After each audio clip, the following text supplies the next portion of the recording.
আরে আমি এখানে বসে বসে এখন ভূতের মুভি দেখবো। রাতেই তো ভূতের মুভি দেখে, এবং ভূতের মুভি রাতে দেখতে মজা। ও আচ্ছা, তাই নাকি দাদা? আমি তো এটা জানতাম না। এখন আমারও ভূতের মুভি দেখতে ইচ্ছা করছে। আমি কি তোর সাথে ভূতের মুভি দেখতে পারবো দাদা?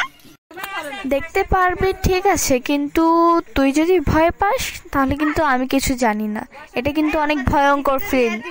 না না দাদা, আমি ভয় পাবো না। আমি অনেক সাহসী। তুই দেখবি আমি ভয় পাই নাকি পাই না। আচ্ছা আচ্ছা, ঠিক আছে, তাহলে দেখা যাবে। আমি কিন্তু দিচ্ছি ভূতের মুভি। ঠিক আছে, তুই দে। এই আসলো আসলো, ভূতটা এখনই চলে আসলো। এই দাদা, এরকম কিন্তু কথা ছিল না। তুই কিন্তু আমাকে ভয় দেখাচ্ছিস। এরকম ভয় দেখানোর কথা কিন্তু ছিল না। ভয় দেখালে তো আমি ভয় পাবোই।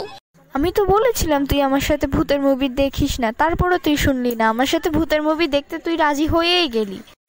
দাদা, আমার অনেক ভয় লাগছে। আমি এখন কি করব? ভালো হয়েছে, আমি আগেই বলেছিলাম। এবার সামলা ঠেলা। আমি কিন্তু কিছু জানি না, আমি তোকে আগেই বলে দিয়েছিলাম। দাদা, আমাকে একটু রুমে দিয়ে আয় না। আমার অনেক ভয় লাগছে। আমি আগেই বলেছিলাম আমার সাথে দেখতে আসবি না, তারপরও তুই শুনলি না। জেদ ধরে আমার সাথে দেখতে আসলি। এবার আমি পারবো না তোকে দিয়ে আসতে। যা তুই নিজে নিজে একলা।